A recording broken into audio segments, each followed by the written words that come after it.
Give us any chance, we'll take it. Read us any rule, we'll break it. We're gonna make our dreams come true. Welcome to Night After Night, a podcast about 8 seasons in a row. I'm Lisa Fernandez, and...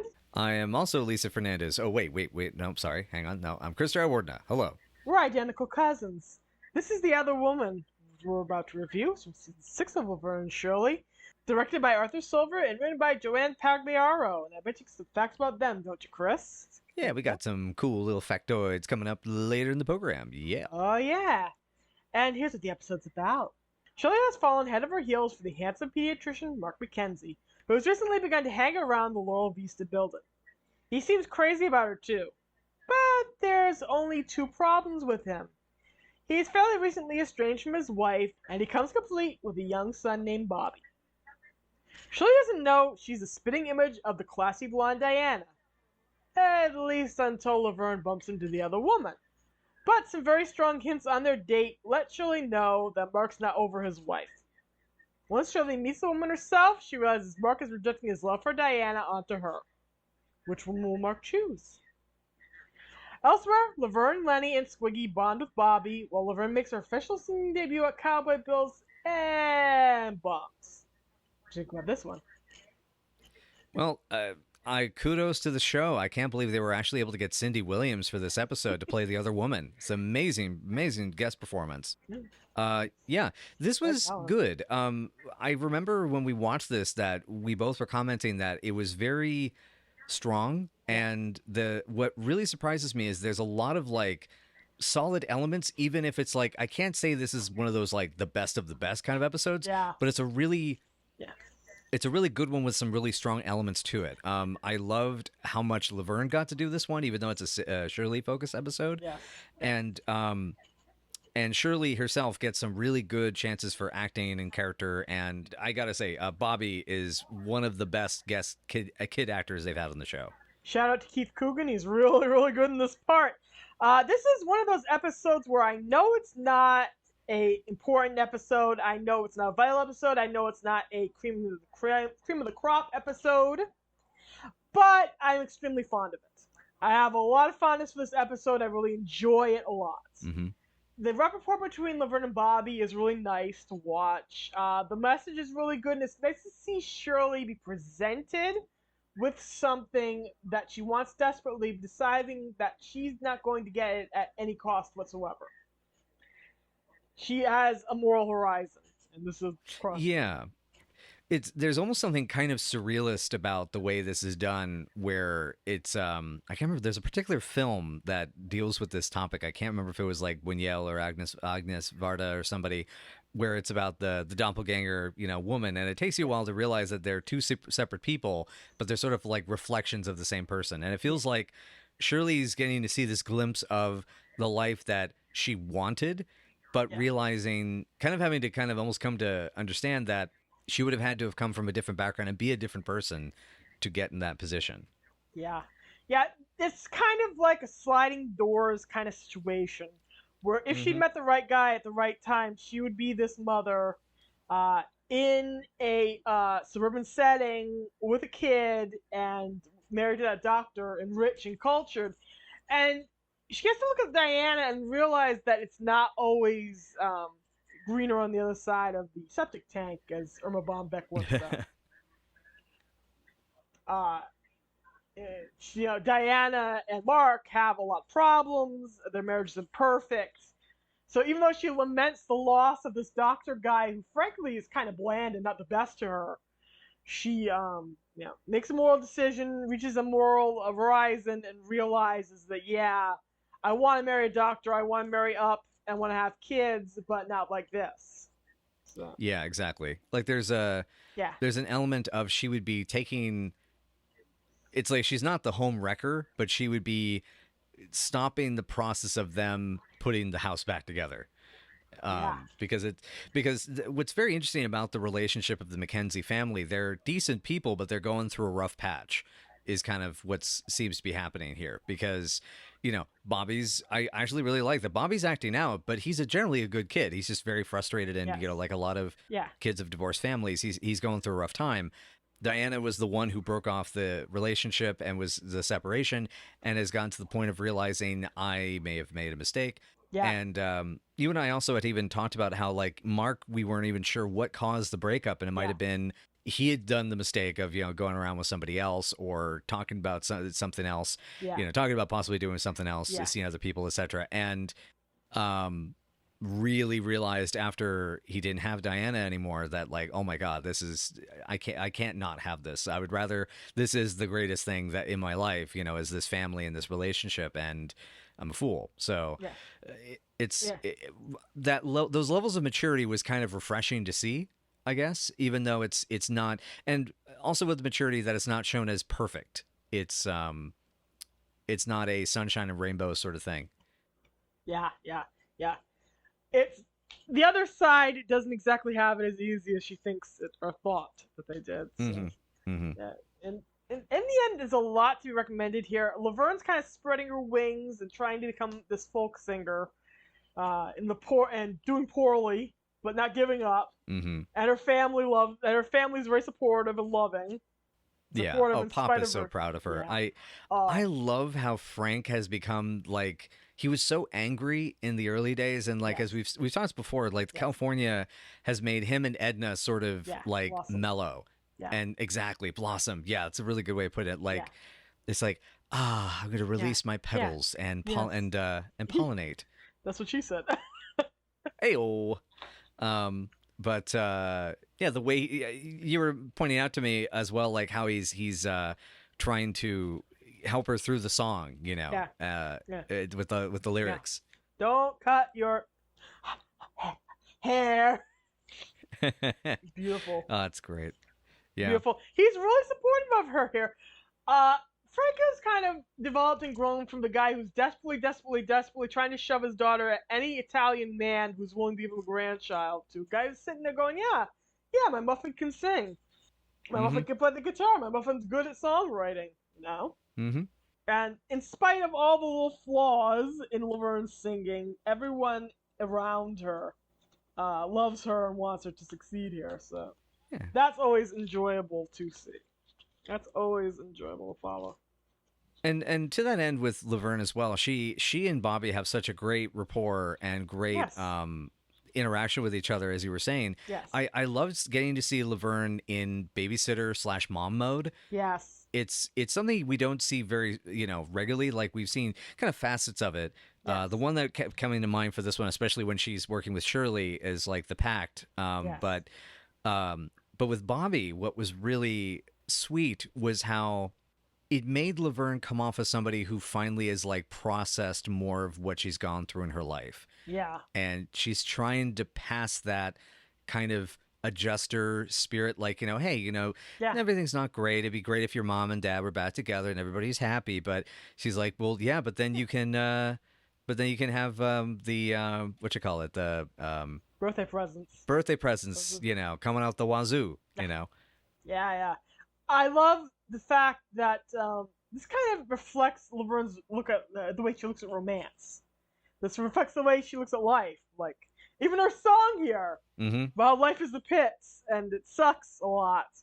But it's worth it. Good blown to bits.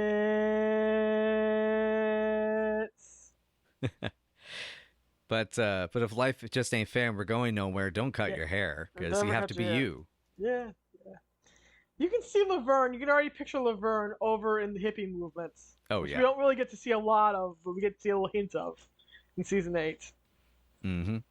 She does get involved in some counterculture stuff. As we pointed out, the what was it, the Protestant and Democrat, and then Catholic and Teamster. Yeah. That's them. That's them in a nutshell. That is just them completely broken down to their basic elements. These two different women. Yeah. It's worth noting here, Rhonda is jealous of Shirley. Very jealous of Shirley. She also thinks Shirley is underage, which is why she's dating a pediatrician, which is an interesting thought. That was an interesting bit. But I was also surprised that Rhonda was a little kinder to Shirley, which I'm wondering if also what that means is she sees Laverne as more of a threat and so she is kind of nicer to Shirley. She has a bit of a difference. Yeah. I do wonder to what extent that is Rhonda feeling that Shirley is much more malleable, and so that and more manipulatable. So Yeah. And for once, Rhonda is actually cares about somebody else here. mm-hmm. She actually cares about somebody else and somebody else's motives and worries about something being wrong with Shirley and Shirley getting taken advantage of. Maybe because she's been taken advantage of before. After all, it's Hollywood. Exactly, and that's what I kind of wonder Yeah. about the pediatrician line leading to her asking what's his name, and it's and she says, yeah, Mark McKenzie, and Rhonda goes, phew, I've never heard of him. And Yeah. there's definitely, I think there's an element of she knows, okay, you're not competing with the guy I'm after, but it's also a possibility that she knows some of the pediatricians are kind of rough and maybe not, sort of like, this is a precious Shirley flower. Let's not expose her to the elements. Or worse, that Yeah, it's that she's been taken advantage of, so to speak, by people who have pretended to be doctors and thus but aren't. right. So that's a possibility too. A very ugly possibility, but considering where the show goes sometimes. Totally. I do love Rhonda's. I just assumed you were very sick or dying or something, and it made me think that she would have been very funny in the Mortician episode. Yes. I can picture her just seeing through a lot of their schemes. Like she's kind of the Rosie figure we've been looking for, yet not, because she is even more cutthroat than Rosie socially, but with her own Hollywood veneer, with her own motivations and her own opinions. Mm-hmm. So, right. But not a direct carbon copy in any respect. But yeah. And matter of fact, I would love to see Rhonda and Rosie square off, to be honest. That'd be fun. That would be really a lot of fun. Yeah. So we got introduced. We can see that Laverne has a rapport here with Bobby. Mm-hmm. With Woman Burn the Dinosaur and Shirley desperately banging on her friend in an attempt at banging on her friend, a desperate attempt at getting her to take this kid away so she can have alone time with her boyfriend. Mm-hmm. Which is done very cute. Yeah. Yes. And the kid here has quite a pedigree. This is Keith Coogan. Yes. He is in multiple films in the 80s. He was a well-known child actor. It's likely that people listening to this podcast probably know him either from Adventures in Babysitting. Mm-hmm. He plays Brad, the lovelorn kid who's pining after Chris in that movie. And he's in Don't Tell Mom the Babysitter's Dead. He's the dishes are done man kid, correct? I think so. Yeah. I think so. I actually have not seen all of Don't Tell Mom the Babysitter's Dead. Yes. Yeah, I know. It's a long story. The movie I'm familiar with him, though, of course, is Toy Soldiers. That's a good pick, actually. Yeah, because that was, because when I was a kid, my dad and I watched like every Die Hard ripoff or Die Hard on a blank, or in a blank that you could watch at that time that we could get from Hollywood and Blockbuster. So, but Keith Coogan, super active child actor. He'd been like on the Waltons and the Mackenzies of Paradise Cove and stuff, and he was in tons of shows and showed up on like Knight Rider and Mork and Mindy. He's excellent here, and you can see that this kid is an actor, and the fact that he's still acting to this day makes a lot of sense because he loves the craft. Yeah, he's really cool on Twitter and on Instagram. He interacts with people. Like, spoke about this episode, talked about how it was a positive experience. He had praise for Gary Marshall. Aw. And he's done a lot of digital series. He's acting in various things, in various roles, and he's seems like he turned out pretty good. Good for him. Good for him. That's rare. Yeah. It's interesting. The on almost like a complete opposite end is Paul Tully as Mark. He was a kind of established TV player by this time. He'd been like he would just get like a spot here or there. So he's like a Lou Grant, a Mannix, a couple episodes of Police Story, and then he continues in TV after this. Couple sojourns into cinema. Like he's one of the teachers in Real Genius and has a small part in Joy of Sex. But he kind of seems like he sort of retired. He just stayed active off and on as an actor through the 90s, a little of the aughts, but he's kind of slowed down. But it's kind of interesting to contrast that these two meet at this juncture, and you have this really super talented, super gung-ho, like this is this is my life now, I'm an actor, kid actor, And the adult who you would expect to be the one that actually would stick around ends up, just doing TV, doing some small parts, and then he's like, all right, bye-bye. Yeah. Yeah, sometimes it just turns out that way. You can never predict the future. You never ever predict the future from what you think it's going to be. So Shirley totally owes Laverne for this, in a way. She totally does really owe her. Whenever I see this episode, I'm like, yeah, it's one of those things you do for your best friend, but you're like, you're going to get you later. Shirley wears her counterpart of the checkerboard dress that we see Laverne in. We saw Laverne in the previous episode. Yes, yeah, it's super. I love that. Oh, it's so I love the detail of that, and it's just it's cute. It's so cute. Perfect. I love that whole. There is a publicity photograph of the two of them wearing those outfits. It's really adorable. We will put that on Still Store. Yeah. Future Chris. Yeah, future me. Put up a picture of that on Still Store, please. Thank you. So you expressed your dislike of Mark. I noted that he's smarmy in my notes. Yeah, he's cute, but I have issue with the fact of his a sort of a dishonesty or his delusion with himself about the situation he's currently in, because he, you and I have talked about this multiple times. We've even talked about this, I think, even on the podcast to an extent, that there's a certain upfrontness that I prefer when people are dealing with these situations, that when you move from one relationship to the next, that you have to be very clear about, I want to move forward. And you're very clear with whatever partner comes around that, you say, okay, I'm getting out of a relationship here, want something different. But here he is so much clearly just seeking this substitution that Shirley, although he's trying to treat her like a person, but it's still in some ways, she's just kind of like a doll for him. And because I think it's, one of the things that happens, when you split off from someone you're really close to, is you have sort of this fantasy version of who they were in your mind. And I think that's really inappropriate to project that fantasy version onto another person and really expect them to live up to some, not just to live up to some ideal, but just, it's just very disingenuous, because as becomes very clear through the episode is that Mark is still so in love with his wife, Diana, that he is ready to drop Shirley at the drop of, he's just at a slight change in the wind, a practically imperceptible shift, and he's gone. It's unfortunate for Shirley. It really is, because she puts a lot of value into this relationship. She works hard in this relationship, and then it just goes. We cut to Laverne at Cowboy Bills, who tries so hard. Yes. Tries so hard. Frank's so here for her. Frank's trying. Everybody's listening. There are some great background extras here. Yes. Specifically, the chef who's working in the kitchen behind Laverne, who keeps smirking as she sings, is really noticeable, really fantastic background actor. Yeah, as we mentioned, as or at least as known, I think I mentioned this last time we ran into Arthur Silver as a writer. This is the one episode he really would direct for the show. And it's interesting how much detail there is in this episode, down to even the double roll composite shots at the end. And pointing out the extras is, that's the kind of detail that, a good director working with his crew is going to have those little bits of spice. Can we get a little more background movement there? Can we get, more natural here and there? And so, yeah, it makes the scene really come to life, in a great way, especially given that it makes it feel as if it's not this disparate, she's singing in this fashion and nobody's reacting. Yeah.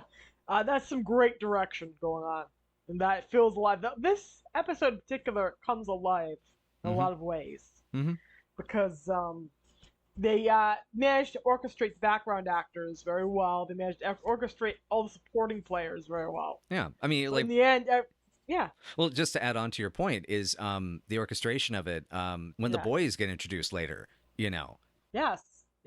There's so much. It's so much verve, and physicality and all that. Yeah.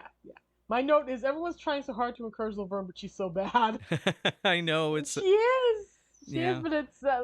But in the end, that's not really the point.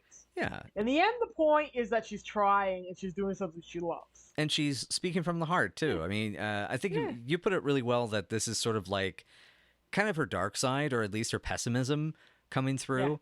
Because I mean, this song, I mean, I wrote the lyrics down. I mean, this is basically, like we could get blown to bits, Cold War, nuclear horror, and life ain't fair, just ain't going nowhere.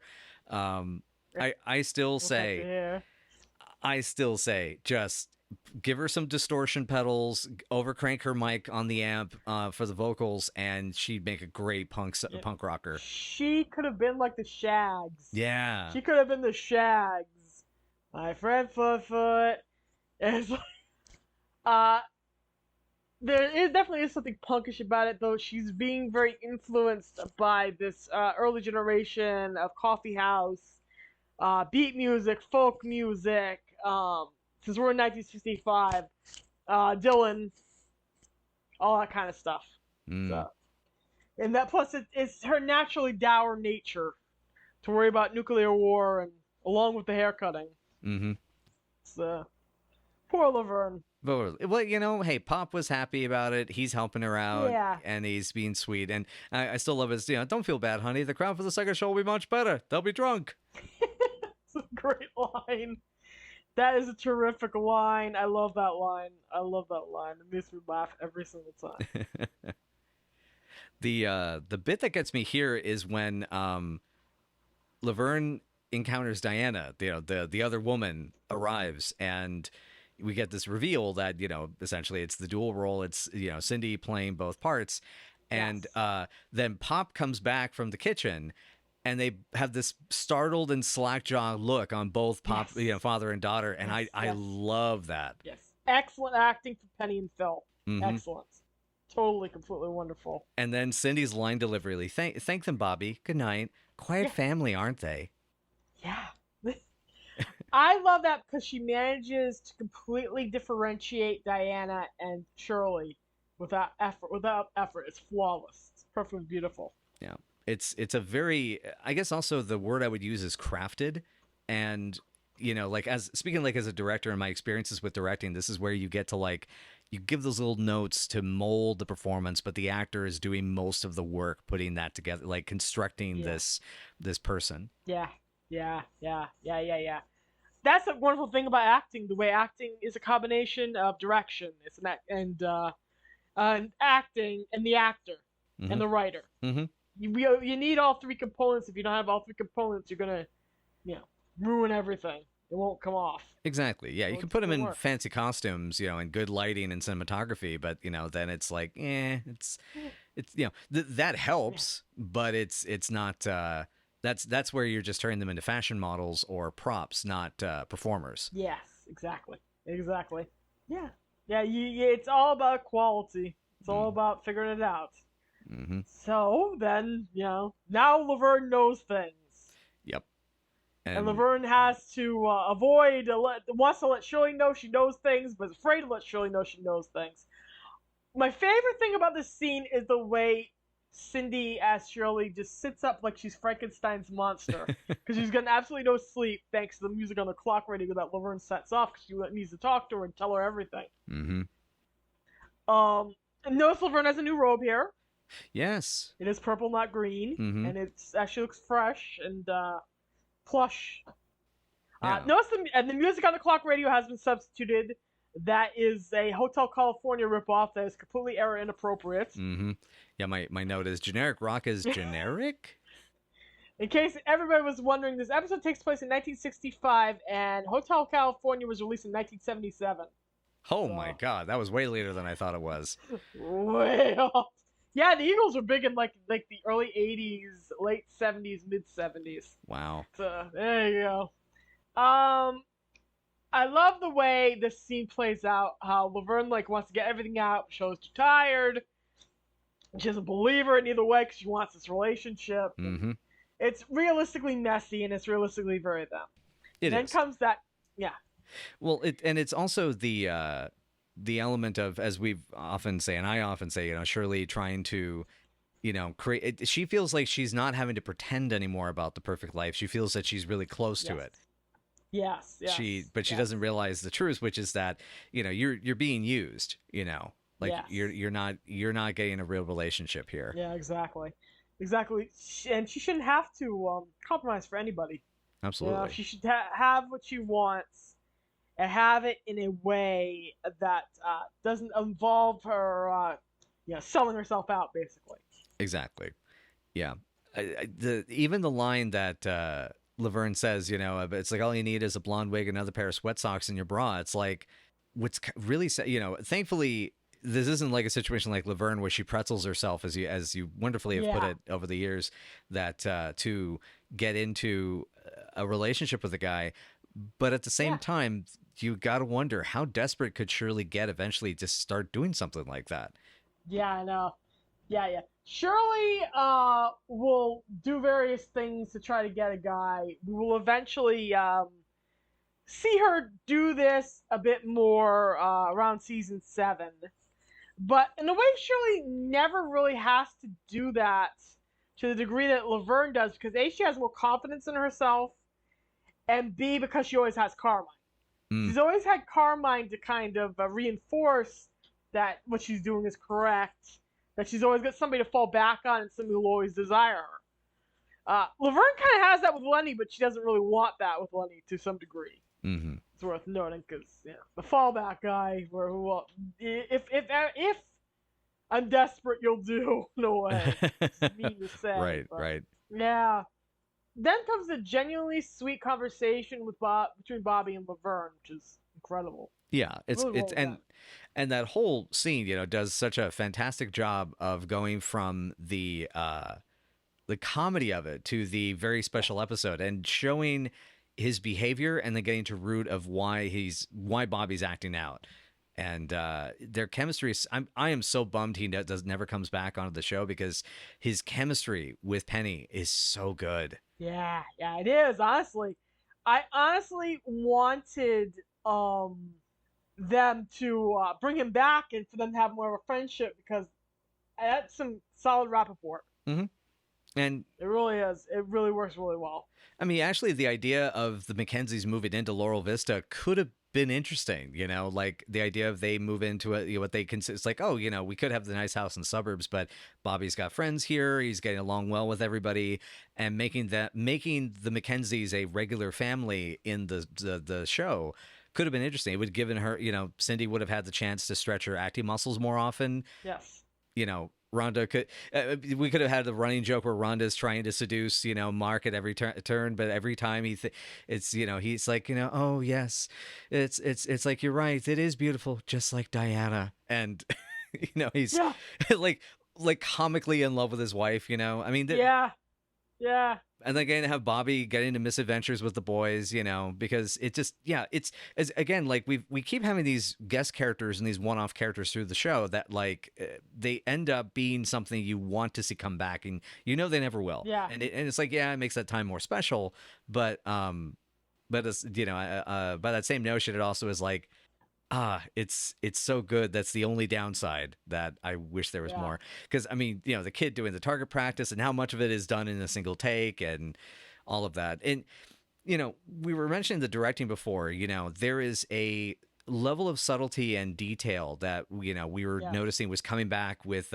Penny and Dating Game, and with Arthur, who had been working on the show, since like season 2, I want to say. You get to see that sort of spirit come back, because it feels like, again, this is not to necessarily knock John Tracy. It's just he's a very like gun for hire mercenary director that he just kind of comes in, does like 5 or 6 episodes of a show, and then bails. And that's pretty much what he did for most of his career. And it's really nice in this episode, especially one that, as we've already pointed out, it's not like cream of the crop, top of the pile, but it's a solid episode that was given heart by the people who made it. Yeah, exactly. It was. This show definitely has soul. You can say a lot of things about it, but it's got soul. Mm-hmm. A lot of these episodes have personality and life, and yeah. But every day in America, an episode of Laverne and Shirley is born without soul. I wish. I wish. Anyway, okay. This leads into a really great hello line. Mm-hmm. Oh god, it's one of my favorites so far this season. We're gonna miss the creepy monsters. Hello. That's probably one of my favorite California entries for the boys. And Bobby is doing a ventriloquist act with Squiggy, Right. and he looks like a Laverne Lenny spawn here. Yeah. As you very much enjoy pointing out to me and enjoyed that I could Yeah. not argue against that. Yeah, yeah. But yeah. but that being said, Laverne, please, you're letting your maternal glands run away with you. And I love also though how Lenny is so proud of it and so happy with it and Yeah. like this big hype Yeah. man, like yeah. It can't be done. it can't be done, two voices at once. It's like, oh, a doubter in our audience. Oh, Down in our audience. And then Keith either misses a line or Chow's line because David's looking for something to say something. He goes, "Won't we?" Silence. Good. He almost cracks up. But he doesn't go for it. And they kept that take, which I'm is glad really they did. great. Yeah, I totally love that they did that. It's like, we'll make it work. It's funnier that way, sort of thing. Yeah. It is. It feels more real. Mm-hmm. It does feel more real. And since the boys would ad lib and would rewrite their lines, it's like one of those macho moments you go, enjoy it. Then the boys teach him the "There once was a man from Nantucket" rhyme. Yeah. Which, for those out there, if you Google for it, be warned that there are many different variants of varying levels of naughtiness. I've seen quite a few doozies, but yeah, I'm curious which version the boys taught. I know. Oh, I know. We all know how it ends, though. Oh yeah. And Laverne knows it and cuts them off.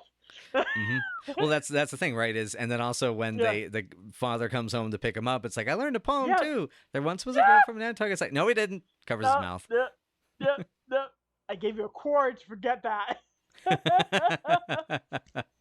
Only he didn't, Laverne. Only he didn't. Mm-hmm. And Lenny going, and don't side with nobody else. Oh, I love that bit. Yes. Yeah, because they know they have this talented kid on their hands that's ready to go along with their, and oh gosh. Yeah, I kind of want more episodes where Bobby's just hanging around with them and they're trying to train him into being like a junior Lenny and Squiggy. Yep. I can picture this now in my head. That would be cute. It would have been super cute, and I love that he asks Laverne to come to his birthday party and bring the guitar too, and it's like my first fan. See, I mean those. Yeah. It's those details that are so sweet. Yes. This may be an episode that is not perfect, but it's an episode that is sweet. Yeah, exactly. Laverne, of course, then, asking Shirley, because her and Mark have been to a boxing match, it's like, so how did he take him out? Did he get a right hook across the chin or did it body blows? And it's like, well, I don't know. You know darn well I had my eyes closed the whole time. And I'm just imagining Shirley being one of those being mortified to be one of those people at the front row of like one of those Raging Bull style boxing matches where the blood splashes on them in the front row. Yeah. Oh God. Oh, Shirley would be so horrified. She'd run for her life. Oh, totally. Laverne would probably think it was cool. Yep. I can see her just going with the flow. But yeah. Yeah. Shirley slowly comes to realize that she is just replacing Diana. She's just a substitute for her. Yep. And we get the and that's right about the time Diana pops in, right? To Yes. And Shirley sees her for the first time. Mm-hmm. And we got a Patty Duke split screen.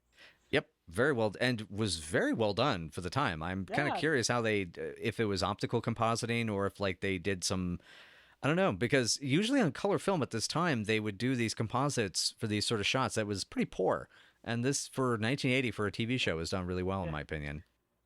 Honestly, I think that they have some kind of experience at this point in doing this. Mm-hmm. Because we have the Patty Duke show behind us. We have multiple episodes where somebody has played their cousin or their identical twin or their long-lost brother, and in the annals of sitcom history. Mm. So they've basically been doing this since the 60s. So by the time we land in the early 80s, it's easy enough just to have Cindy do a take on one side of the room and then Cindy do a take on the other side of the room and then composite them right together. Yeah. It's so I mean Yeah, that's so because that's the way like things get staged and it's which is again another case of I'm amazed that this is like his only major episode of Laverne and Shirley, and Arthur is able yeah, to manage. So I guess I'm assuming then he just trusted his technical crew to know what they needed to do. yeah, yeah, But yeah, but that said, for all the technical craft we can point out, the dialogue, the writing, the timing is incredibly done well. Is incredibly done. yes, And I yes, love Laverne having to get a picture because of course she has to. I love that she's super yes, into photography of these sort of things. yes, yes, yes, yes. She wants to preserve those memories. Yeah, nobody's gonna believe me. Man, did you believe me? Yeah. Oh God. And yeah, again we have to commend Cindy on just every like the faces, the finger bite, the twin performances. I mean, it my note here is that it's almost like it shouldn't be this good. This show is like so tone deaf sometimes, but it's times like this they nail it. You know? It's really special. Yeah, yeah. It's a good. It is a good one. I really like this one. I really have a deep fondness for this episode. Mm-hmm. Um, I had my eyes closed the whole time, and maybe it's a sailor on leave. Yeah. Wow, Laverne. Oh, goodness. The line that I also really like is the exchange of Diana saying, "I think there's a very special man out there for you, just waiting to fall in love with you," she says to Shirley, and Shirley goes, "Really? You have his number?" Yeah. Funny. Shirley, that is a great line. That's another good one. Yep. And yeah, of course, best friend has to come down, just help her Yep. help her get the good cry out. She's trying to hold back, Yep. and it's like, nope, you got to get it out, Cheryl. There you Yep. go. Yep. Even Yep. takes a picture of To her be tears. fair, this already happened when Laverne had her heart broken back on New Year's Eve, Mm-hmm. Yep. 1960. So now, 5 years later, there she is returning the favor for Cheryl. Mm-hmm. Family, Family. Absolutely. family. Uh, You gotta love them. This is sweet. One. it is, and Yeah. there's no tag scene. No. No. No, I don't know if I'm pretty sure there probably was a tag scene. It didn't make it on the DVD, Okay. but I wonder. So okay, now that makes me wonder if it's that the boys have a new kid for their puppet act, or they're trying to do it with each other and it's not working. yeah. The one was a hermit named Dave. And we'll do the other one. We'll do the one about the milkmaid. I love it. Oh man, but yeah, this was a really special episode, and I hate to say it, we gotta do the behind the scenes discussion of the behind the camera discussion of Joan Pagliaro and Arthur Silver. So Joan is returning from only a few episodes ago. She will go on to a very diverse career writing TV scripts of the 80s and 90s. Her final credits being a pair of episodes for The Lionhearts in 1998, which I cannot believe is a cartoon about the MGM lion as voiced by William H. Macy. I've heard of that. Oh, that's great. What's kind of cool, though, is Joan also worked on Duet, which was the series co-created by fellow Laverne and Shirley alums Susan Seeger and Ruth Bennett, as well as an episode of Cheers that was directed by James Burrows. So very cool. Very. It's awesome. And the reason I say unfortunately bringing this up is that this is, I believe, Joan's only other episode, I think, for the show. We have Yeah. It's so she had two good winners in this season, and then kind of, I don't know if it would be greener pastures, but it may have just been for whatever reason just preferred to take the different gigs rather than stay focused on one particular room. But in the case of Arthur Silver, the creator of Blansky's Beauties returns, Laverne and Shirley. Yeah. He had done some writing for seasons 1 and 2, including the fantastic Mother Knows Worse, which has some kind of similar elements of Shirley stuff. Yeah. But yeah, as said, this was his only directing credit for the show, as far as we know. It also was his last directing gig. He had done, I think, an episode or so before this, but he went back to just writing and producing. He was serving on Bad News Bears around this time. He was fresh off of Working Stiffs, which kind of floundered. He was just about to work on the script for the Chuck Norris actioner Missing in Action, which he is credited as characters on the sequel, apparently. Yeah. but he would later serve as a producer and writer on a ton of Married with Children episodes, and with his last major project being the creation and producing of writing Unhappily Ever After. He produced 100 episodes and wrote 9 scripts for that show. So yeah, we got to give a shout out to these two because, so much of the soul of this episode that, the actors definitely are very inspired with the material, but this writer, this director, really gave it something to jump off from. Yeah, exactly. This is one of my favorite, kind of low-key, less-known episodes. Mm-hmm. It honestly is, and that for all the reasons you mentioned. Yeah. But, anywho, I think that's time to rank it. Yeah, it is. This is a 7 for me. Yeah, I'd say a solid, yeah, go ahead. So, about a 7.5, because I really do enjoy it. I just, don't enjoy it to the point where I think it's an essential episode. But I'll be darned if this isn't a great character-based episode with some good humor, some good character-based humor, and some fun stuff going on at the surface. Yeah, I agree. Yeah, I think 7.5. I think is about for me as well. I might keep 7.5 because Keith is just too darn fun in this episode. Yeah, honestly, all that Rappaport is terrific. Mm-hmm. Cool. Yeah, I think we've said everything we can say, as much as we can. But cool. Does that cover everything for today? Is there any other notes, any other reminders, any other thoughts? Nothing on my end. I can't think of a single thing. Okay. Well, cool. All right. Well, thanks again, everybody, so much for joining us for Night After Night. And if you'd like to know more, you can join us on Twitter at NightAfNightPC or Night After Night Pod on Facebook, Tumblr, WordPress, Patreon, YouTube, or wherever you may find your quality podcasts, such as ours. Yes. Hopefully you'll make sure to join us for other episodes. And we also have watch-alongs and other stuff, that we do and try to stay active in the community. But anyway, I feel like we're headed somewhere. We're going to be on the road again next time. Lisa, where are we going? Laverne Shirley takes on Rashomon in an episode where the girls accuse the boys of trying to assault them, and the boys accuse the girls of trying to assault them.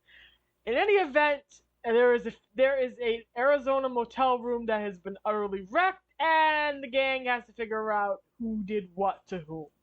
This is the road to Burbank. And it sucks. Be prepared for us to rant. It's probably going to get an explicit rating. It is the third part of the Laverne Shirley date rape troika.